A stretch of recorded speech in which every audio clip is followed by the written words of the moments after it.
A specific quote, though not the only such example, on the prohibition against magic of any kind from the monotheist scriptures is Deuteronomy 18. There shall be none among you who sacrificially burns son or daughter, no one who practices divination, tells fortunes, interprets omens, or is a sorcerer, or a charmer, or a familiar, or wizard, or necromancer. From Deuteronomy 18, verses 10 through 11. While devastatingly specific in its condemnation of magic in all forms as were practiced at the time, the scripture remains confusing and incomplete. The literature of this era in the scriptures is meant to mimic the interpretation of the law of irony as proof for the existence and will of God. As such, there is a proliferation of alliteration, punnery, and rhymes that pepper the texts with colorful gems of pure onomatopoeic, perfectly harmonic cadence. The Hebrew letters form Semitic words that relate to one another like lyrics in a song, and which can be understood almost only, if not best, in its original language. Here we see Hebrew is pronounced keshef in Semitic, meaning sorcery. Likewise, kabar means to join, implying to cast a spell by making pacts. The word kesem is a divination for seeing the future. One who does any of these is called Yidianai, a wizard. However, what this monotheist scripture is outlawing is obviously something being practiced previously to its proscription against, e.g. what monotheist religions label magic. These arts lumped up such were the practice of the predecessor and foe of monotheist religions, e.g. pantheism. The study and practice of these arts of magic was outlawed by monotheism at a time when monotheism was first breaking forth from the pantheist religions of the era. At the figurative heart of monotheism's argument against magic as the practice of pantheism was the association of it with bloodletting or petro rites. Petro, Latin for stone, refers here to the herms, or mile markers along ancient roads that were fit with a crotch-height, erect stone phallus. The herms of the Mediterranean and the mynheers of Europe were originally left over from an early Neolithic era of human development. Although their original purpose as distance markers along migrational routes of Paleolithic hunters was forgotten by the time of Deuteronomy, the practice of offering a bloodletting sacrifice at these locations was not. Thus, not only a few, but all of these monumental stone intersections were bloodied.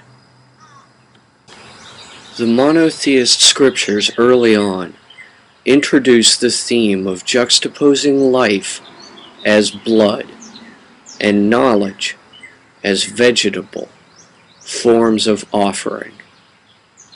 They state that Cain, whom had offered unto the monotheist God a burnt offering of herbs, slew Abel his brother in a fit of jealousy for the monotheist God, favoring Abel's offering of burning gore.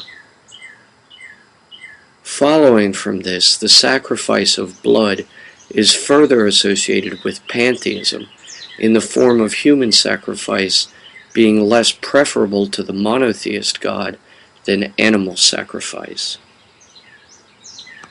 Let us consider a concise recounting of the history of the bloodletting sacrifice in a series of paraphrased quotes from Wikipedia, the online open-source encyclopedia. Quote, "In Judaism, a sacrifice is known as a korban, from the Hebrew root korb, meaning to approach or draw near. Sacrifices were either blood sacrifices, animals, or bloodless sacrifices, grain and wine. Blood sacrifices were divided into the olah sacrifices, burnt offerings in which the whole animal was burnt, guilt offerings, in which part was burnt and part left for the priest, and peace offerings, in which similarly only part of the animal was burnt. There are three different subdivisions of slaughter offering.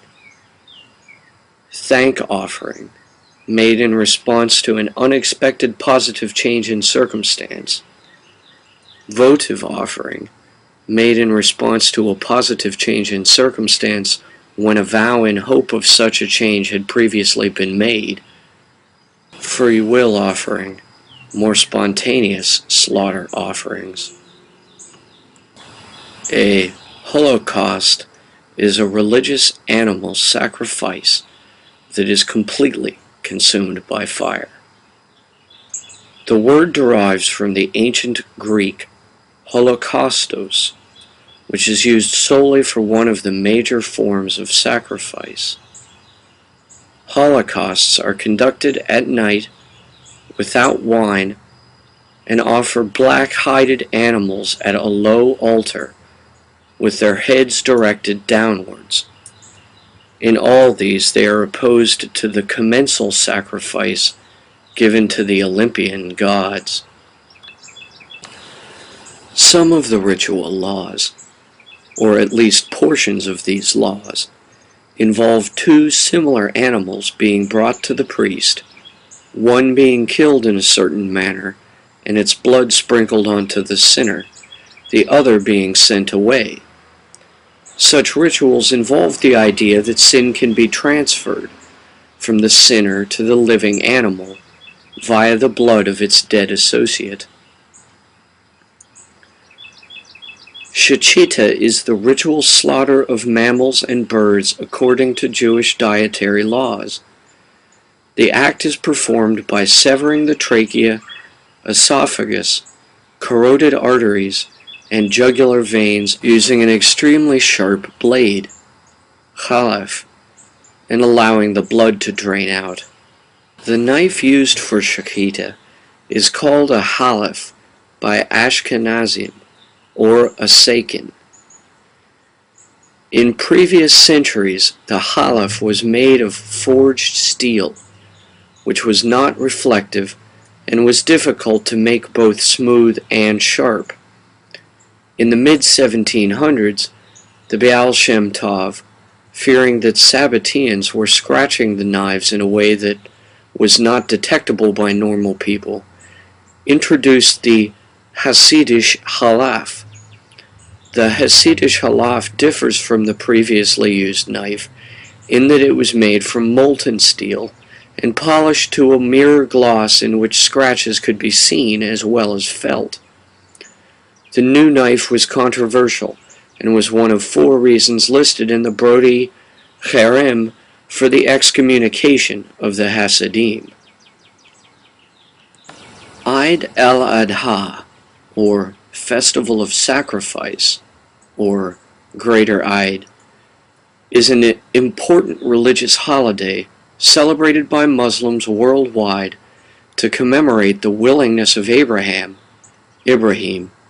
to sacrifice his son. The narration is referred to as the Akedah in Hebrew and as the Dabi in Arabic. Many Bible scholars have suggested this story's origin was a remembrance of an era when human sacrifice was abolished in favor of animal sacrifice. The Deus Ex Machina, salvation in some versions of Iphigenia, who was about to be sacrificed by her father Agamemnon, and her replacement with a deer by the goddess Artemis, may be a vestigial memory of the abandonment and discrediting of the practice of human sacrifice among the Greeks in favor of animal sacrifice. References to animal sacrifice appear in the New Testament, such as the parents of Jesus sacrificing 2 doves, Luke 2:24, and the Apostle Paul performing a Nazirite vow even after the death of Christ, Acts 21:23 through 26. In 330 to 340 AD, Alexandrian Bishop Epiphanius claimed to have defected from a sect called the Fabianites, which were claimed to worship a snake, have sexual intercourse during religious ceremonies, and eat aborted fetuses, considered to be the perfect mass. In later Scandinavian practice, human sacrifice appears to have become more institutionalized and was repeated as part of a larger sacrifice on a periodic basis, according to Adam of Bremen, every 9 years. Adam von Bremen recorded human sacrifices to Odin in 11th century Sweden at the Temple of Uppsala, a tradition which is confirmed by Gesta Danorum and the Norse sagas." End quote. So we see that ritual human sacrifice continued in the West a very long time after the inception of monotheism's apostatizing it as an abhorrent practice of black magic. It was practiced by the Norse Vikings around the middle of the feudal Dark Ages, and mixed with apocrypha brought back during the Crusades to ignite the Inquisition against the Albigensian heresy, e.g. the practice of pantheist magic in general. While there is much written in the histories about the blood libel against the Jews, or the false accusation of them continuing annual ritual human sacrifices today, there is no memorial of all the names of those tortured and burnt alive for failing to guess the question's expectation of a confession of guilt before the 3rd degree. To say that ritual human sacrifice still occurs anywhere on earth now among the monotheist religions is considered criminal because, for so many centuries, the Ashkenazi Semitic exiles of Roman Judea were themselves sacrificed upon the flame. Just as the beginning of the shift in monotheism toward animal rather than human sacrifice began with the moral of the scripture on Abraham's preparation to sacrifice his son to the monotheist God, the blood libel curse on monotheist human sacrifice began contemporary to the beginning of monotheism's shift away from bloodletting sacrifices of any kind and toward the replacement of it with bloodless offerings of food and drink instead. This was the era when the scriptures described the Christian Messiah, Jesus the Christ from Nazareth, being criminally tortured and crucified as a human sacrifice to the monotheist God by the Jerusalem Sanhedrin. The scriptures describe the Sanhedrin agreeing to an offer made by Roman procurator of Judea, Pontius Pilate, prior to the crucifixion of Jesus, that the blood of their human sacrifice should be not on the hands of pantheist Rome, but on the heads of the Jerusalem Sanhedrin, when they cried, "His blood be on us and on our children."